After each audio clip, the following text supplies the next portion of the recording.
खास बात कर्नाटक की शुरुआत अहम और बड़ी खबर से करेंगे। हिजाब के खिलाफ एहतजाज करने का एक और वाकया कर्नाटक में पेश आया है और ये वाकया पुत्तूर में चंद लड़कियों को हिजाब पहनने के खिलाफ पेश आया। यानी पुत्तूर में चंद लड़कियां हिजाब पहनकर आ रही हैं, लेकिन इसकी मुखालिफत करते हुए चंद तलबा ने कॉलेज के अहाते में एहतजाज किया और मुतालबा किया कि एहतजाज के सिलसिले में हाई कोर्ट के हुक्मनामे को नाफिज किया जाए। एहतजाज कर रहे तलबा ने इल्जाम आयद किया है कि चंद लड़कियां हाई कोर्ट के हुक्म की खिलाफ वर्जी करते हुए हिजाब पहनकर कॉलेज आ रही हैं, लिहाजा किसी भी सूरत में हिजाब के लिए इजाजत ना दी जाए। पुत्तूर के फर्स्ट ग्रेड कॉलेज में आज ये वाकया पेश आया है। दूसरी जानिब बेंगलुरु यूनिवर्सिटी कॉलेज की तालिबात ने आज मीडिया से खिताब किया। बेंगलुरु यूनिवर्सिटी की तालिबा गौसिया ने कहा कि इससे कबल कभी हिजाब की मुखालिफत नहीं की गई थी, लेकिन संघ परिवार की तंजीम ABVP के दबाव में आकर हिजाब पर पाबंदी आयद की गई है। इन तालिबात ने कहा कि ना सिर्फ क्लासरूम बल्कि कॉलेज कैंपस में भी हिजाब के साथ दाखिल होने नहीं दिया जा रहा है। इस पूरे मामले पर बातचीत करने के लिए रुख करेंगे कर्नाटक का। हमारे साथ हमारे नुमाइंदे बेंगलुरु से जुड़ रहे हैं रऊफ ये बताइएगा, कर्नाटक का जब भी नाम लिया जाता है तो हिजाब का नाम खुद ब खुद सामने आ जाता है, क्योंकि ये तनाज़ा वहीं से शुरू हुआ। अब एक मकाम नहीं, दूसरा नहीं, तीसरा वाकया भी पेश आया है। ये पुत्तूर जिला बताया जा रहा है, पुत्तूर से ये खबर आ रही है। बताइएगा कि कब ये खबर मंजर आम पर आई? तालिबात क्या हिजाब पहनने वाली तालिबात की मुखालिफत में इससे पहले भी उनकी तरफ से नारेबाजी की गई थी, या फिर ये आज ही ये वाकया पेश आया है?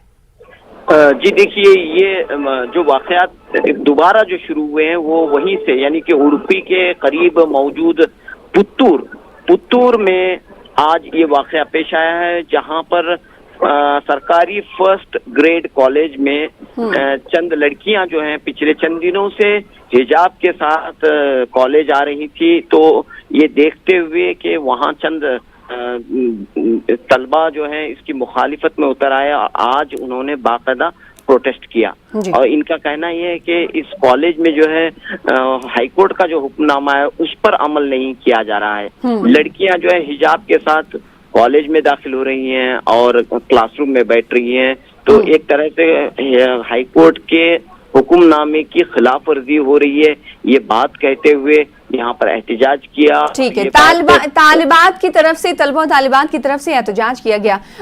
ये बताइएगा रऊफ कि इससे पहले भी क्या इस कॉलेज में, पुत्तूर के इस कॉलेज में एहतजाज हुआ? क्योंकि काफी दिनों से ये तनाज़ा कर्नाटक में चल रहा है हिजाब को लेकर। अब सवाल ये उठता है कि सिर्फ तलबा तालिबात की तरफ से एहतजाज जो आज किया गया, क्या इससे पहले इन लोगों ने शिकायत की थी? क्या कॉलेज एडमिनिस्ट्रेशन की तरफ से हाई कोर्ट के हुक्मनामे के हवाले से क्या कॉलेज इंतजामिया की तरफ से कोई नोटिस नहीं लगाया गया था? जी देखिए, यहाँ पर हम ये बात वाज़ेह तौर पर देख रहे हैं कि यहाँ पर इस पूरे तनाज़े के दरमियान जो है सियासत दाखिल हो चुकी है। वाज़ेह तौर पर आज जिस अंदाज में गौसिया नामी तालिबा ने मंगलूर के प्रेस कॉन्फ्रेंस में ये बात कही कि ABVP के दबाव में आकर हिजाब पर पाबंदी आयद की जा रही है। मंगलूर यूनिवर्सिटी कॉलेज का मामला कुछ मुख्तलिफ है। यहाँ पर जो है हिजाब का कोई मसला नहीं था। जब से रियासत कर्नाटक में 2-3 महीनों से हिजाब तनाज़ा जारी हुआ है, वहां से लेकर कोई तनाज़ा नहीं था, लेकिन अच्छा मंगलूर यूनिवर्सिटी की कॉलेज में हिजाब पर तनाज़ा पैदा हुआ और ये सबूत भी जो है तालिबात ने रखे हैं कि किस तरह ABVP ने किस तरह एक मुहिम यहाँ पर खामोश तरीके से छेड़ी और इसको इशू बनाने की कोशिश की गई। एक और बात यहाँ पर सामने आ रही है कि जो है रियासत में निसाब में जो तब्दीलियां की गई हैं उस पर पुरजोर एहतजाज किया जा रहा है। जी रऊफ, ये समझने की हम कोशिश करेंगे कि हाई कोर्ट का जो हुक्मनामा था वो उडुपी में जो वाकया पेश आया उसको लेकर था, फिर उसके बाद बेंगलुरु में ये वाकया पेश आया जिसका जिक्र आप कुछ देर पहले कर रहे थे, फिर उसके बाद अभी पुत्तूर से ये तस्वीरें सामने आ रही हैं, खबर आ रही है कि वहां पर तलबा तालिबात। तो मैं ये जानना चाहती हूँ कि पुत्तूर के कॉलेज इंतजामिया की तरफ से कुछ कहा गया है क्या? उनके तरफ से नोटिस दिया गया था या नहीं दिया गया था? जो तलबा जो तालिबात हिजाब पहनकर स्कूल आ रही थी, क्या उन्हें पहले नहीं बताया गया था? जी देखिए, ये हाईकोर्ट का हुक्मनामा क्या कह रहा है कि जो यूनिफॉर्म है उस पर अमल आवरी होनी चाहिए। अगर यूनिफॉर्म में हिजाब शामिल है तो हिजाब तो अगर यूनिफॉर्म में हिजाब शामिल है तो किसी भी तरह की रुकावट नहीं होनी चाहिए। अगर यूनिफॉर्म में हिजाब का कहीं जिक्र नहीं है तो वहां पर जो है वही बगैर हिजाब के ही तलबा को क्लासरूम में और कैंपस में रहना होगा, ये बात कही जा रही है। लेकिन यहाँ पर हम देख रहे हैं कि चंद एक जो रिवायत है वो उसे बरकरार रखने की तालिबात कोशिश कर रही हैं। तो वो इससे पहले भी हिजाब पहनकर आया करती थी, तो दोबारा हिजाब पहनकर आ रही हैं। दोबारा हिजाब पहनकर आ रही हैं तो चंद एक तलबा की जो तंजीमें हैं, जो जिनका बज़ाहिर ताल्लुक संघ परिवार से है, वो इस पूरे मामले पर नजर रखे हुए हैं। वो इनका ये कहना है कि हाईकोर्ट का हुक्मनामा यहाँ पर सख्ती के साथ नाफिज होना चाहिए। किसी भी सूरत में जब तलबा की तरफ से जो एहतजाज कर रहे हैं हिजाब के खिलाफ, उनकी तरफ से हाईकोर्ट के हुक्मनामे का जिक्र किया जा रहा है, तो कॉलेज इंतजामिया का कोई स्टैंड सामने आया? अभी स्टैंड सामने नहीं आया, लेकिन हो सकता है कि कल या परसों तक जो है कॉलेज इंतजामिया मजीद कोई नया सर्कुलर जारी करे, क्योंकि एहतजाज आज हुआ है और क्लासेस बाइकआउट करते हुए इन तलबा व तालिबात ने एहतजाज किया है। और चंद जो मुस्लिम लड़कियां हिजाब पहनकर आ रही थी उनके खिलाफ यह एहतजाज हुआ है। कुल मिलाकर रियासत कर्नाटक में जो है हिजाब पर तनाज़ा बरकरार है। जैसा कि मैं कह रहा था कि निसाब में तब्दीलियों के खिलाफ जो है एहतजाज हो रहा है, तो इन तलबा का कहना है कि तवज्जो हटाने के लिए हिजाब का मामला फिर दोबारा लाया जा रहा है, क्योंकि रियासत कर्नाटक में ठीक है एक निसाब का मामला जाहिर सी बात है चल ही रहा है, इस पर कई हमने डिबेट्स भी कर लिए। मैं जानना चाहती हूँ कि जो पुत्तूर में जो लड़कियां हैं, हिजाबी लड़कियां, उनकी तादाद कितनी है और मुखालिफत करने वाले तलबा की तादाद कितनी, इस हवाले से कोई जानकारी है तो बताएं रऊफ।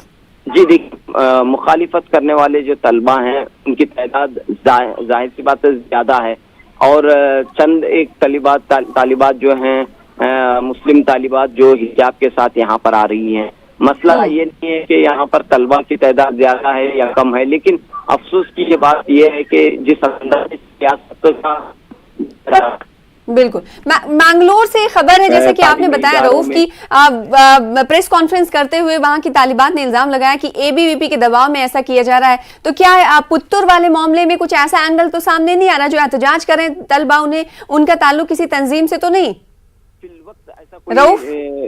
फिलवक्त ऐसा कोई एंगल सामने नहीं आया है, लेकिन बज़ाहिर ऐसा महसूस हो रहा है कि इसके पीछे कहीं न कहीं कोई तंजीम काम कर रही है। कोई तंजीम जो है तलबा को एहतजाज करने पर आमादा कर रही है या मुनज़्ज़म तरीके से एक एहतजाज करने पर की कोशिश कर रही है। जैसा कि मंगलूर यूनिवर्सिटी कॉलेज में देखने को मिला, व्हाट्सएप ग्रुप में जो मैसेजेस आए, एबीवीपी के जो तलबा ने जो मैसेज किया कि अब जो है ये केसरी शाल पहनकर सब आ जाइए, इकट्ठा हो जाइए, इस तरह के मैसेजेस बिल्कुल इस तरह के इल्जामात लगते रहे हैं कि जो हिजाबी लड़कियां हैं हिजाब पहनकर जाना अगर चाहती हैं, इस बीच हुक्मनामा भी है, उस पर भी हमें गौर करने की जरूरत है कि अदालत की तरफ से हिजाब को लेकर क्या कुछ हुक्मनामा आया है, ये हम सबको मालूम है। लेकिन सवाल ये उठता है कि जो मुखालिफिन हैं और जो तंजीमों से वाबस्ता लोग हैं जो मुखालिफत कर रहे हैं, जिनका इल्जाम लग रहा है, आखिर वो क्या चाहते हैं, क्योंकि बदले में वो खुद गमछा डालकर आ रहे हैं। तो ये सवालिया निशान खड़ा होता है। बहुत शुक्रिया हमारे साथ रऊफ जुड़ने के लिए और इस खबर पर तफसील से बातचीत करने के लिए। फिलहाल आगे बढ़ेंगे, दूसरी खबर का रुख करेंगे। शादियों के लिए रिश्ता जोड़ने का प्रोग्राम रूबरू का आज से बेंगलुरु में आगाज हुआ है। कुद्दूस साहब ईदगाह में मुनक्किदा इस 3 रोजा प्रोग्राम में वालिदैन अपने बच्चों के लिए मुनासिब रिश्ते की निशानदही कर सकते हैं। मदरसा सैयदा ज़ैनब एजुकेशन फाउंडेशन के तहत हर साल ये प्रोग्राम मुनक्किद होता है। पिछले 2 सालों से कोरोना वबा की वजह से रूबरू का प्रोग्राम नहीं मुनक्किद किया गया था, लेकिन अब ये प्रोग्राम दोबारा शुरू हुआ है। इफ्तिताही तकरीब में साबिक रियासती वजीर रोशन बेग और दिगर ने शिरकत की। मदरसा सैयदा ज़ैनब के बानी अतीक अहमद ने कहा कि मुनासिब रिश्ता ना मिलने की वजह से कई माँ बाप परेशान हैं। रिश्ता जोड़ने वाले मदावत ब्रोकर वालिदैन का इस्तेहसाल करते हैं। इस मसले को देखते हुए रूबरू प्रोग्राम का सिलसिला शुरू किया गया। और जो है यहाँ पे बहुत अच्छा इंतज़ाम किया गया है। अल्लाह जतीक अहमद साहब जो चेयरमैन हैं और बानी हैं और दिन रात मेहनत कर रहे हैं, और इनके अहलिया नायब चेयरमैन ने इनकी सरपरस्ती में ये प्रोग्राम चल रहा है। यहाँ इंतज़ाम ऐसा है, देखिए इंजीनियर्स के लिए बी काउंटर है, डॉक्टर्स के लिए ये काउंटर है सेपरेट, और ड्राइवर्स जो लोग हैं इनके लिए डी काउंटर है, एफ काउंटर है, इसी तरह सी काउंटर जो डिग्री हासिल किए और जो लोग ड्राइवर, कंडक्टर, मैकेनिक, इलेक्ट्रिशियन इनके लिए अलग काउंटर है। बहुत अच्छी तरह इंतज़ाम किया गया है। मैं हमारे कौम के लोगों से ये दरख्वास्त करूँगा कि इसका भरपूर फ़ायदा उठाएँ। ऐसा मौका फिर अब 1 साल इंतज़ार करना पड़ेगा। आप हज़ारों के रुपए जो खर्च करते हैं अपनी लड़कियों के लिए, शादी के लिए, लड़कियां ढूंढने में आपको बहुत सारी दुश्वारियां आती हैं। ये प्लेटफॉर्म जो है मुफ्त है आपके लिए। ये अल्लाह का करम है कि जो है बेंगलुरु सिटी में अतीक साहब जैसे लोग हमारे सिटी में यहाँ पे मौजूद हैं। एक मदरसा कायम है। दुश्वारी है एक रिश्ता होने में, कई साल घट जाते हैं शादी होने के लिए। बच्चों के उम्रें बढ़ रही हैं। ज़्यादातर जो पढ़े लिखे हैं उनके तो 22 या 23 या 24 साल तक उनकी पढ़ाई होती है। डॉक्टर्स की तो एमडी करने तक 28-29 साल हो जाती है, वो कंप्लीट करके बाहर निकलने तक। उसके बाद उनको लड़के मिलना बड़ा मुश्किल है। लड़कियां इधर बेंगलोर में एमडी की हुई हैं लेकिन लड़के नहीं मिल रहे हैं। लेकिन एक अच्छा प्लेटफॉर्म है जहाँ पे बाहर के लड़के, हमारे पहला और दूसरे प्रोग्राम में बीजापुर से लड़के आए थे जो एमडी किए हुए हैं। बेंगलुरु के लड़कियों से उनकी शादी तय हो पाई क्योंकि बेंगलुरु के लड़के उनको वो चाहते थे कि वो एमडी ही लड़की चाहिए। तो बेंगलुरु के काफ़ी ऐसे लड़कियां हैं जो एमडी किए हुए हैं। तो एक अच्छा प्लेटफॉर्म था जो बाहर से आके है ना, एक एजुकेटेड क्लास जो अपने एजुकेटेड क्लास से अपना शादी रचाना चाहते हैं, ये एक बहुत बड़ा अच्छा प्लेटफॉर्म रहा, सक्सेसफुल प्लेटफॉर्म रहा। इसी तरह ग्रेजुएट्स के लिए है। बेंगलुरु पैलेस में पूरी शान शौकत के साथ शादियां अमल में आती हैं। हर शादी की अपनी खुसूसियत होती है, लेकिन ये तकरीब बिल्कुल मुख्तलिफ, मुनफरिद और मिसाली दिखाई दी। मौका था जेडीएस लीडर मोहम्मद जफरुल्लाह खान के फर्जंद जैन खान की तकरीब वलीमा का। इस तकरीब में साबिक वजीर आज़म HD देवेगौड़ा समेत कई अहम शख्सियात ने शिरकत की। लेकिन इस तकरीब का सबसे अहम और यादगार पहलू हिंदू, मुस्लिम, सिख, ईसाई का इत्तेहाद था। जफरुल्लाह खान ने एक स्टेज पर तमाम मज़ाहिब के रहनुमाओं को जमा किया, इन मजहबी पेशवाओं को एजाज़ पेश किया और उनके ज़रिए पूरी रियासत के लिए अमन और इत्तेहाद का पैगाम दिया। मुझे सबसे अच्छा लग रहा है और यही होना चाहिए। अभी जो हमारे मुल्क के हालात हैं और लोग उसको बिगाड़ने की कोशिश कर रहे हैं, लेकिन नबी अकरम सल्लल्लाहु अलैहि वसल्लम की जैसी सुन्नत में यकजहती का जो ज़फ़रुल्लाह ख़ान साहब ने अपने शहज़ादे के वलीमे की जो यकजहती का प्रोग्राम किया है, ये लायक तहसीन है और ये होना चाहिए। और मैं उम्मत मुस्लिमा से भी गुजारिश करूँगा कि अभी जिस तरह के हालात लोग करने जा रहे हैं, हमको अपने मुल्क में सुकून के लिए, अपने मुल्क के इत्तेहाद के लिए इस तरह की तकारीब होनी चाहिए। अभी इस मौके पर मुस्लिम और हिंदू क्राइस्त धर्म का कुछ भी नहीं, सबका मालिक एक है। धर्म में सबका धर्म एक ही है, आचरण करने वालों का अलग अलग रहता है। अभी हम पीने वाला पानी एक है, अब सांस लेने वाला सांस एक है, खाना एक है और उसका धर्म में उसका धर्म का पालन उन्हीं करते हैं। अभी हमारा को बहुत खुश हो गए हैं। अब ऐसा बेंगलुरु नगर में सभी संत लोग और मुस्लिम क्राइस्त सब लोग आके सब एक मंच पर बैठ के सब खुशी का बात करें। For the all saints, for the Christian, for Hindu, for Muslims, so they maintain equally respected and equally is always protected every person as like his family member. So we are all happy and we pray the Lord Paramapurusha to bless him. Zafarulla Khan ಅವರ ಮಗನ ಆರ್ತಕ್ಷತೆಯ ಸಮಾರಂಭಕ್ಕೆ ಎಲ್ಲ ಧರ್ಮದ ಪೂಜ್ಯರು ಸಹ ಇಲ್ಲಿ ಬಂದಿದ್ದೀವಿ.